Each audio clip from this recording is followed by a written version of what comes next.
प्यारे बच्चों, कैसे हैं आप लोग? आई होप बहुत अच्छे होंगे और क्लासेस को एंजॉय कर रहे होंगे। हम लोग देख रहे हैं 6 क्लास की एनसीईआरटी को, यानी कि हम लोग जियोग्राफी के प्रश्नों को सॉल्व कर रहे हैं, जो कि बहुत ही ज़्यादा महत्वपूर्ण है। और आज की क्लास तो और भी ज़्यादा शानदार होने वाली है, तो क्लास को ध्यान से देखिएगा और सभी प्रश्नों का उत्तर सावधानी पूर्वक दीजिएगा, क्योंकि आज के प्रश्न बेहद इम्पॉर्टेंट और बहुत ही ज़्यादा अच्छे हैं। तो ध्यान से देखिएगा, भौतिक मानचित्र में किन्हें शामिल किया जाता है? आपको बताना है भौतिक मानचित्र में कौन सी चीज़ें हैं जो शामिल होती हैं। देखिए बच्चा लोग, 6 क्लास का है आपका ये प्रश्न, लेकिन अपने आप में काफ़ी शानदार है। पहला ऑप्शन है पर्वत, दूसरा है पठार, तीसरा है मैदान और चौथा है महासागर, पांचवा है देश या राज्य की सीमा। आपको कूट की सहायता से बताना है कि भौतिक मानचित्र में किन्हें शामिल किया जाता है। ए में है पहला, तीसरा और पांचवा, बी में है पहला, दूसरा, तीसरा, चौथा और पांचवा, सी में है पहला, दूसरा, तीसरा और चौथा, डी में है सभी। फटाफट उत्तर देंगे, आपके हिसाब से क्या है जो सही हो जाएगा, और ये आपके लिए बेहद इम्पॉर्टेंट है। तो देखते हैं आप लोग क्या उत्तर देने वाले हैं। बच्चा लोग सावधानी पूर्वक उत्तर दीजिएगा। आपके सामने ऑप्शन भी है और आपके सामने कूट भी, और आप बहुत आसानी से उत्तर दे सकते हैं, क्योंकि ये एकदम कॉमन सेंस का है। तो आपसे पूछ रहा, भौतिक मानचित्र किसे कहते हैं? भौतिक मानचित्र में वे सारी प्राकृतिक चीज़ें आती हैं जिसे नेचर ने बनाया है, जैसे पर्वत, जैसे पठार, जैसे मैदान, जैसे महासागर, जैसे नदियाँ, जैसे झील। ये सारी चीज़ें जो प्रकृति ने बनाई हैं वो सारी आती हैं। आपके देश और राज्य की सीमा इसमें नहीं आता, यानी कि ऑप्शन नंबर सी आपका बिल्कुल सही हो जाएगा। पहला, दूसरा, तीसरा और चौथा, पांचवा नहीं होगा। अगर आपको पता है कि पांचवा नहीं है तो वैसे भी आपका उत्तर आ जाता, क्योंकि ए और बी और डी में आपके पांचवा शामिल है। नेक्स्ट क्वेश्चन देखिए, आपके सामने आ चुका है। राज्य, नगरों, शहरों तथा गांवों और विश्व के विभिन्न देशों व राज्यों तथा उनकी सीमाओं को दर्शाने वाले मानचित्र को क्या कहा जाता है? आपको बताना है। बहुत ही कॉमन सेंस का और एकदम शानदार प्रश्न है। राज्यों, नगरों, शहरों तथा गांव और विश्व के विभिन्न देशों, राज्यों और उनकी सीमाओं को दर्शाने वाले मानचित्र को क्या कहते हैं? पहला है भौतिक मानचित्र, दूसरा है राजनीतिक मानचित्र, तीसरा है थीमेटिक मानचित्र और चौथा है इनमें से कोई नहीं। बहुत ही शानदार और बिल्कुल कॉमन सेंस का प्रश्न बच्चा लोग, आप सभी को पता है भौतिक तो होगा नहीं, क्योंकि इसमें नेचर के द्वारा निर्मित चीज़ें आती हैं, और ये नेचर ने नहीं बल्कि मनुष्यों ने बनाए हैं। याद रखिएगा, ये कैसे हैं? सीमाओं का, राज्यों का, नगरों का, देश का विभाजन कौन करते हैं? मानव करता है, और ये किसके तहत होता है? राजनीतिक मानचित्र के तहत होता है। ऑप्शन नंबर 2 आपका बिल्कुल सही है। नेक्स्ट क्वेश्चन आपके सामने आ चुका है और ये भी बहुत इंपॉर्टेंट है। थीमेटिक मानचित्र में किन या किस किस चीज़ को शामिल किया जाता है? कौन कौन से हैं जो आपके थीमेटिक मानचित्र में शामिल होंगे? पहला है सड़क मानचित्र, दूसरा है वर्षा मानचित्र, तीसरा है वन मानचित्र, चौथा है उद्योग के वितरण को दर्शाने वाले मानचित्र। आप देखिए कौन कौन से हैं जो आपके हिसाब से थीमेटिक मानचित्र में शामिल होंगे। पहला ए में है पहला, तीसरा और चौथा, बी में है पहला, दूसरा और तीसरा, सी में है पहला, दूसरा, तीसरा और चौथा, डी में है कि सभी। आपको बताना इसमें से कौन सी चीज़ें हैं जो आपके थीमेटिक मानचित्र में शामिल होंगी। हालांकि दो दो ऑप्शन सेम हो गया, आपका सी डी मतलब एक ही होता है। आप किससे सही करने वाले हैं? फटाफट उत्तर दीजिएगा। तो याद रखिएगा, आपका जो ऑप्शन नंबर सी है ये बिल्कुल सही है, आपका डी भी सही है, क्योंकि सभी बता रहा है, तो दोनों में सभी की बातें हो रही हैं।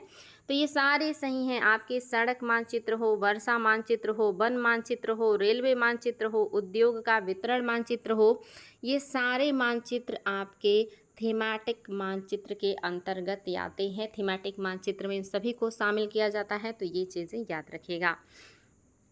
मानचित्र के संदर्भ में किन दिशाओं को प्रधान दिक् बिंदु कहा जाता है?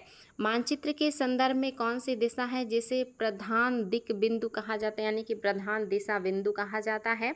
उत्तर को, दक्षिण को, पूरब को, पश्चिम को बताएं, किसे कहा जाता है? ए में है पहला, दूसरा, बी में है पहला, दूसरा, तीसरा, सी में है पहला, दूसरा और आपका डी में है कि सभी। बताएंगे प्रधान दिक् बिंदु में कौन सी दिशाएं शामिल होती हैं? तो बिल्कुल आप सभी को पता है, ये चारों दिशाएं मेन है, पूरब, पश्चिम, उत्तर, दक्षिण, इन सभी को प्रधान दिक् बिंदु में शामिल किया जाता है। ये सभी प्रधान दिशाएं हैं। नेक्स्ट क्वेश्चन आपके सामने आ चुका है और ये क्वेश्चन आयोग ने कई बार पूछा हुआ है। मानचित्र के संदर्भ में रूढ़ प्रतीक किसे कहा जाता है? मानचित्र में आप किसे रूढ़ प्रतीक कहेंगे? पहला, जिन प्रतीकों को उपयोग के संबंध में अंतर्राष्ट्रीय सहमति हो। दूसरा कह रहा है जिन प्रतीकों के उपयोग के संबंध में राष्ट्र स्तर पर सहमति हो। तीसरा, जिन प्रतीकों द्वारा प्राकृत स्वरूप को दर्शाया जाता है हो। और उपयुक्त सभी। आपके सामने है 4 ऑप्शन। आपका चौथा ऑप्शन जो है ये है सभी का ऑप्शन। अब आपको बताना है कि आपका रूढ़ प्रतीक किसे कहते हैं। बहुत ही शानदार और महत्वपूर्ण प्रश्न। आपका पहला ही सही है, जिन प्रतीकों का उपयोग अंतर्राष्ट्रीय मतलब उपयोग पर अंतर्राष्ट्रीय सहमति हो उसे रूढ़ प्रतीक कहते हैं। रूढ़ प्रतीक का मतलब होता है छोटी छोटी जो चीज़ें हैं जैसे कुआं, तालाब या आपके खनिज खदान या बहुत ऐसे चीज़ें जो बहुत छोटे छोटे स्तर पे होती हैं और जिनको दर्शाने के लिए हमें छोटे छोटे चित्रों का, कलर्स का, डिज़ाइंस का, फिगर्स की जो है ज़रूरत होती है, जिसका उपयोग करके हम ऐसी चीज़ों को हाईलाइट कर लेते हैं। जैसे आपने अक्सर देखा होगा कि कहीं त्रिभुज का सिंबल होता है तो कहीं जीरो का, कहीं चतुर्भुज का, और ये किसी न किसी अलग अलग चीज़ को दर्शाते हैं। तो ये सारे कहलाते हैं आपके रूढ़ प्रतीक, जिसको पूरे अंतर्राष्ट्रीय स्तर पर मान्यता दिया जाता है। निम्नलिखित में से कौन सा कथन सत्य है? आपको सत्य कथन बताना है। बहुत ही शानदार प्रश्न है और एकदम कॉमन सेंस का है और इसको भी आयोग ने कई बार पूछा हुआ है। पहला कह रहा है जो मानचित्र पैमाने पर आधारित ना होकर याददाश्त और स्थानीय प्रेक्षण पर आधारित होते हैं उन्हें रेखा चित्र मानचित्र कहते हैं। दूसरा कह रहा है एक छोटे क्षेत्र पर बड़े पैमाने का खींचा गया रेखा चित्र को खाका कहते हैं। आपको बताना है कौन सा स्टेटमेंट है जो आपका सही हो जाएगा। अब मैं आपको कोट दिखा दे रही हूँ। ए में है केवल पहला, बी में है पहला दूसरा, सी में है केवल दूसरा, डी में है कोई नहीं। आपको बताना है कि कौन सी बातें हैं जो आपकी सही हैं, सत्य कथन को बताना है। और याद रखेंगे बहुत ही महत्वपूर्ण बच्चा लोग, ये दोनों बातें बिल्कुल सही हैं। ऑप्शन नंबर जो सी है बिल्कुल सही है, दोनों बातें सही हैं। जो मानचित्र पैमाने पर आधारित ना होकर याददाश्त और स्थानीय प्रेक्षण पर आधारित होते हैं उसे रेखा चित्र मानचित्र कहते हैं। जो हमारे दिमाग में, हमारे याददाश्त में होता है वो रेखा चित्र मानचित्र होता है। और एक छोटे से क्षेत्र में जब हम बड़े पैमाने का रेखा चित्र खींचते हैं तब उसे खाका कहते हैं। हम कहते हैं ना कि घर का खाका तैयार कर रहे हैं या किसी चीज़ का खाका, उसी आधार पे हम एक बड़ी संरचना को अंजाम देते हैं, तो ये खाका कहलाता है। दोनों बातें बिल्कुल सही हैं। आपका ऑप्शन नंबर बी यानी कि पहला दूसरा दोनों करेक्ट है। नेक्स्ट देखिए, जल मंडल में जल की कौन सी अवस्था में सम्मिलित किया जाता है, यानी कि जल की कौन सी अवस्था को जल मंडल में हम शामिल करते हैं, आपको ये बताना है। पहले में है जल, दूसरे में है बर्फ, तीसरे में है जलवाष्प और चौथे में उपयुक्त सभी। बताइए जल मंडल में किसे शामिल करते हैं बच्चा लोग? एकदम कॉमन सेंस का है लेकिन बहुत ही महत्वपूर्ण है। याद रखेंगे जल मंडल में ये सारे शामिल होते हैं, चाहे वो जल मतलब लिक्विड के रूप में हो या बर्फ़ के रूप यानी कि ठोस रूप में हो या जलवाष्प यानी कि या गैसीय रूप में हो, किसी भी रूप में हो, वो सारे आपके जल मंडल के अंतर्गत शामिल होते हैं। नेक्स्ट क्वेश्चन बहुत आसान है। जैवमंडल के अंतर्गत कौन कौन से परिमंडल शामिल होते हैं? आप किसे जैवमंडल कहेंगे? पहला है स्थल मंडल और जलमंडल को मिला के, दूसरा है जलमंडल व वायुमंडल को मिलाकर, तीसरा है स्थल मंडल व वायुमंडल को मिलाकर, और चौथा है स्थल मंडल, जलमंडल और वायुमंडल को मिलाकर के। बताएंगे बच्चा लोग जैव मंडल के अंतर्गत कौन कौन से परिमंडल शामिल होते हैं? तो आपका ऑप्शन नंबर 4 बिल्कुल सही है। स्थल मंडल, जलमंडल और वायुमंडल, इन तीनों मंडलों को मिला करके मिलता है जैवमंडल। जैवमंडल का मतलब है जहाँ पे जीव निवास करते, जहाँ पे जैविक चीज़ें पाई जाती हों। तो आप सभी को पता है जल में भी जैविक चीज़ें हैं, स्थल पर भी जैविक चीज़ें हैं और वायु में भी जैविक चीज़ें हैं। तो ये सारे आपके जैवमंडल कहलाते हैं। विश्व का सबसे ऊंचा शिखर कौन सा है? ये तो बिल्कुल छोटे बच्चों वाला प्रश्न है। किलिमंजारो, माउंट एवरेस्ट, K2 या कंचनजंगा? तो इसमें तो कोई दम नहीं है, ये सभी बच्चों को पता है। माउंट एवरेस्ट ही दुनिया का सबसे ऊंचा पर्वत शिखर है और K2 भारत का सबसे ऊंचा जो है पर्वत शिखर है। लेकिन भारत में स्थित भारत का सबसे ऊंचा शिखर आपका कंचनजंगा है, चूँकि K2 POK में है यानी कि पाक ऑक्युपाइड कश्मीर में है। तो ये विशुद्ध रूप से भारत में नहीं है, भारत में शुद्ध रूप से आपका कंचनजंगा है। वैसे अगर आपका भारत का पूछा जाए तो K2 है, लेकिन भारत में स्थित भारत का पूछा जाए तो कंचनजंगा है और दुनिया का एवरेस्ट है। विश्व का सबसे गहरा भाग किस महासागर में स्थित है? प्रशांत महासागर, अटलांटिक महासागर, हिंद महासागर या आर्कटिक महासागर? बताएंगे बच्चा लोग कौन से महासागर में विश्व का सबसे गहरा भाग स्थित है? बहुत ही आसान, सभी को पता है, प्रशांत महासागर में है मैरियाना ट्रेंच या मैरियाना गर्त, जो दुनिया का सबसे गहरा भाग माना जाता है। नेक्स्ट क्वेश्चन है आपके सामने, बहुत ही शानदार, बहुत ही आसान और बहुत ही महत्वपूर्ण क्वेश्चन। निम्नलिखित में से पृथ्वी के महाद्वीपों का आकार के अनुसार सही क्रम बताइए। चलिए देखते हैं आप लोगों को महाद्वीपों का आकार के आधार पे क्रम पता है या नहीं। बिल्कुल छोटा सा कॉमन सा क्वेश्चन है, लेकिन बहुत सारे बच्चों के लिए हार्ड भी हो सकता है। चलिए देखते हैं कि आपके लिए कैसा है। पहले में है कि एशिया सबसे बड़ा, उसके बाद अफ्रीका, उसके बाद अंटार्कटिका, उसके बाद उत्तरी अमेरिका और फिर दक्षिणी अमेरिका। दूसरे में है एशिया, फिर उत्तरी अमेरिका, फिर दक्षिणी अमेरिका, फिर अफ्रीका और फिर अंटार्कटिका। तीसरे ऑप्शन में दिया है एशिया, अफ्रीका, उत्तरी अमेरिका, दक्षिणी अमेरिका और अंटार्कटिका। और चौथे में दिया है एशिया, अंटार्कटिका, अफ्रीका, उत्तरी अमेरिका और दक्षिणी अमेरिका। बहुत आसान है, सभी को पता होगा बच्चा लोग। 5 आपके जो महत्वपूर्ण महासागर हैं वो, और 7 जो आपके महाद्वीप हैं, इनका आकार याद रखें, नाम के साथ साथ आकार भी पता हो। तो आकार में आप सभी को पता है कि एशिया महाद्वीप सबसे बड़ा है। सेकंड नंबर पे आपका आता है अफ्रीका महाद्वीप। थर्ड नंबर पे आता उत्तरी अमेरिका। फोर्थ नंबर पे आता है दक्षिणी अमेरिका। फिफ्थ नंबर पे आता अंटार्कटिका। सिक्स नंबर पे आता है आपका यूरोप। और आपका सेवन्थ नंबर यानी कि सबसे छोटा है आपका ऑस्ट्रेलिया। ये है आपके महाद्वीपों का क्रम। ऑप्शन नंबर 3 आपका बिल्कुल सही है। नेक्स्ट देखिए, एशिया तथा यूरोप को अलग करने वाली स्थलीय संरचना में शामिल है। कौन सी स्थलीय संरचना है जो एशिया महाद्वीप को यूरोप महाद्वीप से अलग करता है, डिवाइड करता है? आपको ये बताना है। पहला है यूराल पर्वत, दूसरा है यूराल नदी, तीसरा है जूरा पर्वत। अब आपको बताना है कौन सा सही है। ए में है केवल पहला, बी में है पहला दूसरा, सी में है केवल दूसरा, डी में है कोई नहीं। आपके सामने ऑप्शन भी है और कोड भी।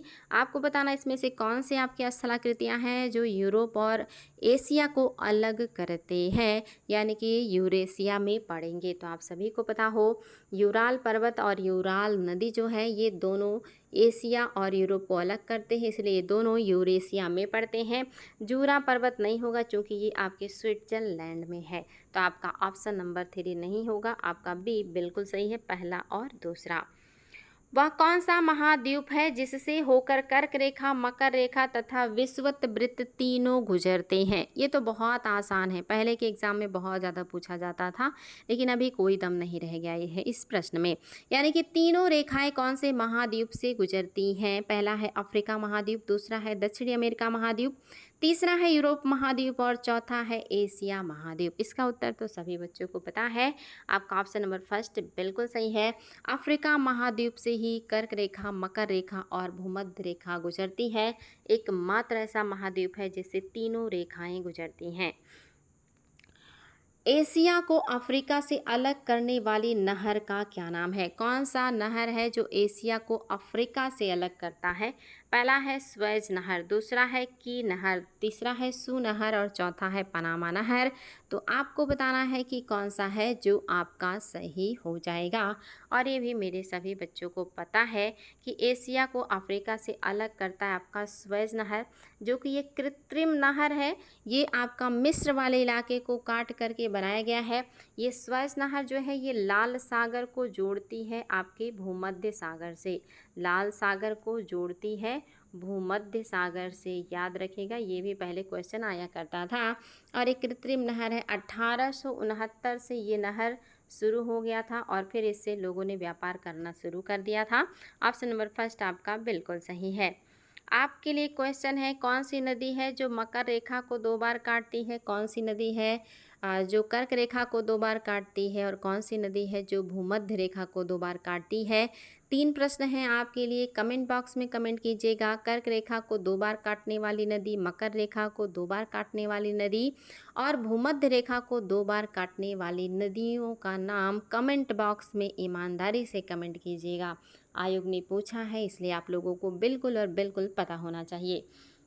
बताएंगे उत्तरी अमेरिका तथा दक्षिणी अमेरिका महाद्वीप किस देश में मिलते हैं? कौन से देश में इन दोनों महाद्वीपों का मिलन बिंदु स्थित है? पहला है पनामा, दूसरा है कोस्टारिका, तीसरा है निकारागुआ और चौथा है होंडुरास। आप सभी को बताना है इसका उत्तर। बहुत ही शानदार प्रश्न है और एकदम आसान। इसका ऑप्शन नंबर जो सही है वो है पहला, पनामा देश में मिलती है उत्तरी और दक्षिणी अमेरिका महाद्वीप और इसी पनामा देश में ही बना हुआ है पनामा नहर, जो इन दोनों महाद्वीपों को अलग करता है और प्रशांत महासागर और अटलांटिक महासागर को जोड़ने का काम भी करता है। तो याद रखिएगा, ऑप्शन नंबर फर्स्ट बिल्कुल सही है। दक्षिणी अमेरिका महाद्वीप के संदर्भ में नीचे दिए गए कथनों पर विचार कीजिए। पहला ऑप्शन, इस महाद्वीप के पूर्व में प्रशांत महासागर तथा पश्चिम में अटलांटिक महासागर है। दूसरा ऑप्शन, विश्व की सबसे लंबी पर्वत श्रृंखला एंडीज इसके उत्तर से लेकर दक्षिण की ओर फैली है। तीसरा ऑप्शन, इस महाद्वीप में विश्व की सबसे बड़ी नदी अमेजन नदी है। आपके सामने है 3 ऑप्शन और आपको कोड की सहायता से देना है उत्तर। सत्य कथन बताना है। ए में है पहला, तीसरा बी में है दूसरा, तीसरा सी में है पहला दूसरा और डी में है सभी। आपके सामने है ऑप्शन और आपके सामने है कोड। आपके हिसाब से क्या है जो सही हो जाएगा? तो ये भी आपके लिए बेहद इंपॉर्टेंट क्वेश्चन है बच्चा लोग। याद रखेंगे जो सही है वो है आपका ऑप्शन नंबर बी, यानी कि दूसरा और तीसरा सही है। पहला क्यों गलत है? क्योंकि इस महाद्वीप के पूर्व में प्रशांत महासागर नहीं है, बल्कि पूर्व में है आपका अटलांटिक महासागर और पश्चिम में है प्रशांत महासागर, इसलिए यहाँ पे क्या हो गया, ये बात गलत हो गई। दूसरा सही है, विश्व की सबसे लंबी पर्वत श्रृंखला एंडीज इसी महाद्वीप में है और विश्व की सबसे बड़ी नदी अमेजन भी इसी महाद्वीप में है। लंबी नहीं, बड़ी। जो दुनिया की सबसे लंबी नदी है वो नील नदी है, जो अफ्रीका महाद्वीप में है। ये बड़ी नदी है जिसकी चौड़ाई बहुत ज़्यादा है, जिसके पास जल ग्रहण क्षमता बहुत ज़्यादा है। दूसरा तीसरा बिल्कुल सही है, पहला सही नहीं है। नेक्स्ट क्वेश्चन है आपके सामने, किस महाद्वीप को द्वीपीय महाद्वीप कहा जाता है? उत्तरी अमेरिका, अंटार्कटिका, यूरोप और ऑस्ट्रेलिया। आप सभी को बताना है इनमें से कौन सा महाद्वीप है जिसको द्वीपीय महाद्वीप कहा जाता है। तो याद रखेंगे ऑप्शन नंबर 4 बिल्कुल सही है। ऑस्ट्रेलिया महाद्वीप को ही द्वीपीय महाद्वीप कहा जाता है, क्योंकि ये महाद्वीप चारों तरफ से जल से, खाड़ियों से, खाइयों से घिरा हुआ है, इसीलिए इसको द्वीपीय महाद्वीप कहा जाता है। बाकी महाद्वीपों को देखेंगे कहीं ना कहीं वो स्थल से अटैच है। उत्तरी अमेरिका, दक्षिणी अमेरिका अटैच है, यूरोप, एशिया अटैच है, एशिया अफ्रीका अटैच है, लेकिन आपका ऑस्ट्रेलिया बिल्कुल अलग थलग अकेला समुद्र में या महासागर में स्थित है, इसीलिए इसको जो है द्वीपीय महाद्वीप कहा जाता है। अंटार्कटिका महाद्वीप के संदर्भ में नीचे दिए गए कथनों पर विचार कीजिए। कौन सा कथन है जो अंटार्कटिका महाद्वीप के बारे में सही है? आपके सामने ऑप्शन और कोट दोनों हैं, आपको देना है जवाब। पहला ऑप्शन है, दक्षिणी ध्रुव इस महाद्वीप के पूर्वी किनारे पर स्थित है। दूसरा, यहाँ किसी भी प्रकार का अस्थायी मानव निवास नहीं पाया जाता। आपको बताना है अंटार्कटिका महाद्वीप के बारे में कौन सी बात है जो सही है। ए में है केवल पहला, बी में है पहला दूसरा, सी में है केवल दूसरा और डी में है कोई भी सही नहीं है। शानदार प्रश्न में चलो, और एकदम कॉमन सेंस का है, केवल और केवल आपका दूसरा सही है, पहला गलत है। चूँकि दक्षिणी ध्रुव इस महाद्वीप के बीच में पाया जाता, पूर्वी किनारे पे नहीं है बल्कि बीच में स्थित है, इसलिए आपका ये गलत हो गया। दूसरा सही है, यहाँ पर हमेशा मोटी चादरों की बर्फ़ पड़ी रहती है, जिससे यहाँ पे अस्थायी मानव निवास नहीं पाया जाता, क्योंकि यहाँ भोजन, आवास और ऐसी समस्याएं बहुत ज़्यादा हैं। लेकिन इस महाद्वीप को शोध महाद्वीप कहा जाता है या शोध को समर्पित महाद्वीप कहा जाता है। यहाँ पे बहुत सारे शोध संस्थान हैं। भारत का दक्षिणी गंगोत्री, भारती और मैत्री शोध संस्थान है आपके दक्षिणी ध्रुव या आपके अंटार्कटिका महाद्वीप में।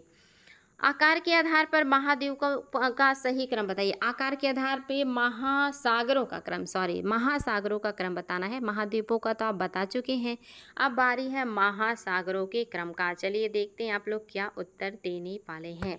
पहले ऑप्शन में देखिए प्रशांत है, हिंद महासागर है, अटलांटिक महासागर है, दक्षिणी महासागर है और आर्कटिक महासागर है। ए में है पहला, दूसरा, तीसरा, चौथा और पांचवा, यानी कि क्रम में बता रहा है। बी में पहला, तीसरा, दूसरा, चौथा और पांचवा। सी में पहला, दूसरा, तीसरा, चौथा, पांचवा और तीसरा। और डी में है आपका दूसरा, पांचवा, चौथा, तीसरा और आपका पहला। तो बताएंगे बच्चा लोग, बहुत आसान है। याद रखिएगा सबसे बड़ा है प्रशांत महासागर, यानी कि पहला नंबर पहले में आएगा। इसके बाद जो दूसरे नंबर पे है वो है आपका अटलांटिक महासागर, यानी कि ये हो गया पहला, ये हो गया दूसरा। तीसरे पे है हिंद महासागर, चौथे पे है आपका दक्षिणी महासागर और पांचवें पे है आपका आर्कटिक।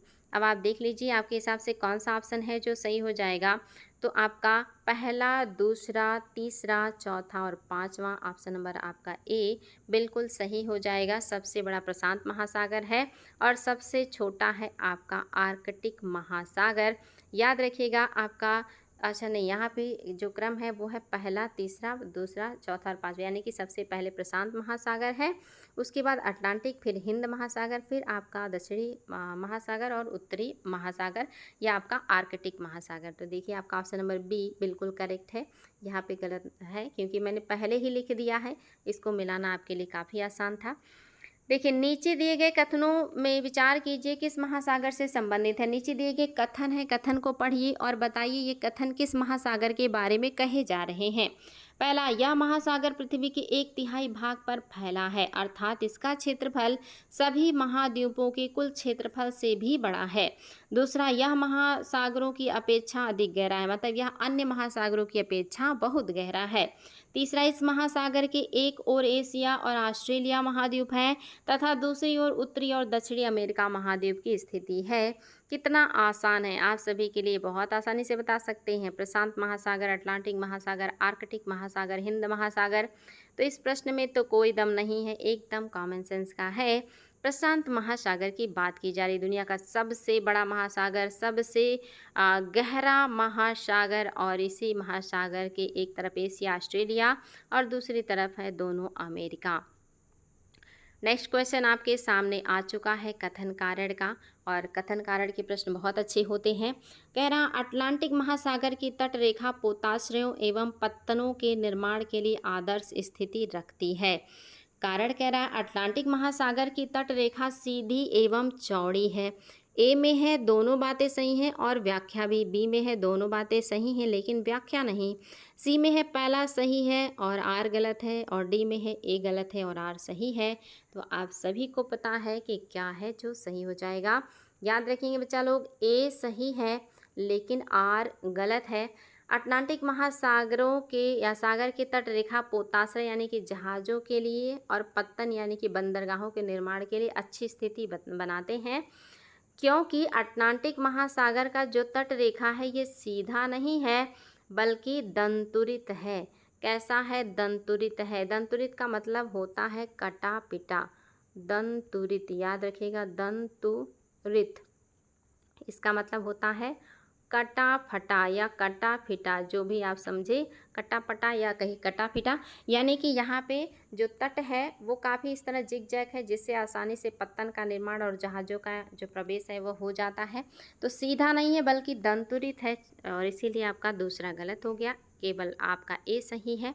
फिर से कथन कारण का प्रश्न है, पृथ्वी के तापमान में वृद्धि को भूमंडलीय तापन कहते हैं। कथन आपका ये है, कारण कह रहा है यह कार्बन डाइऑक्साइड की मात्रा में वृद्धि से हो रहा है। ए में है दोनों बातें सही हैं और व्याख्या भी। बी में है दोनों बातें सही है, व्याख्या नहीं। सी में है ए सही है, आर गलत है। डी में है ए गलत है, आर सही है।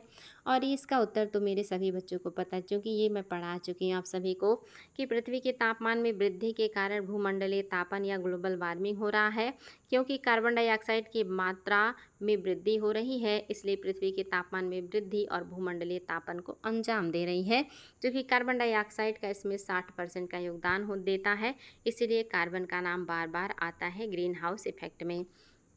नीचे दिए गए युग्मों को सुमेलित कीजिए। आपको बताना है, इनको सुमेलित करना है आपको। आपके सामने है ऑप्शन और आपको सुमेलित करना है। प्रशांत महासागर है, अटलांटिक महासागर है, हिंद महासागर है और आर्कटिक महासागर है। दूसरी तरफ दिया है त्रिभुजाकार आकृति, अंग्रेजी अक्षर के एस के समान और लगभग वृत्ताकार और उत्तरी ध्रुव के चारों ओर। तो ये तो बहुत आसान है, आप सभी को पता होगा। प्रशांत महासागर लगभग वृत्ताकार है, अटलांटिक महासागर यस आकार का है, आपका हिंद महासागर त्रिभुजाकार का है, आर्कटिक महासागर उत्तरी ध्रुव के चारों ओर फैला हुआ है। तो आप बिना ऑप्शन ही बता सकते हैं। आपका ये ऑप्शन काफ़ी सही है। थोड़ा सा आपको हो सकता है कन्फ्यूज़न हो, लेकिन ना कन्फ्यूज़ होइएगा। आप ऑप्शन के हिसाब से सही करेंगे तो आपको दिक्कत होगा। आप ऐसे ही समझ लीजिए, आपका पहले यानी कि प्रशांत महासागर का तीसरा होगा, यानी कि आपका पहले नंबर पे तीसरा जिसमें होगा वो है आपका ऑप्शन नंबर बी और डी। और आपका पहले का तीसरा है और दूसरे का आपका हो जाएगा अटलांटिक महासागर का दूसरा और तीसरे का पहला, यानी कि दूसरा और पहला। तो बी ऑप्शन आपका सही हो गया। तीसरा, दूसरा, पहला और चौथे का चौथा ही, तो आपका बी बिल्कुल करेक्ट हो जाएगा। नेक्स्ट देखिए, वायुमंडल में मध्य मंडल किन दो मंडलों के बीच पाया जाता है। आपने पांचों मंडल को पढ़ा है, तो आपको बताना है वायुमंडल में मध्य मंडल किन दो मंडलों के बीच में पाया जाता है। पहले में है क्षोभ मंडल और समताप मंडल, दूसरे में है समताप मंडल और आयन मंडल, तीसरे में है आपका मंडल और आयन मंडल और चौथे में है इनमें से कोई नहीं। तो आप सभी को पता है कि आपका जो समताप मंडल है और आयन मंडल है, इसी के बीच में पाया जाता है आपका मध्य मंडल, जो वायुमंडल का सबसे ठंडा लेयर है, जहाँ पे -100 डिग्री टेम्परेचर पाया जाता है। तो ये है आयन मंडल और समताप मंडल के बीच में। समताप मंडल में ही पाया जाता है आपका ओजोन परत।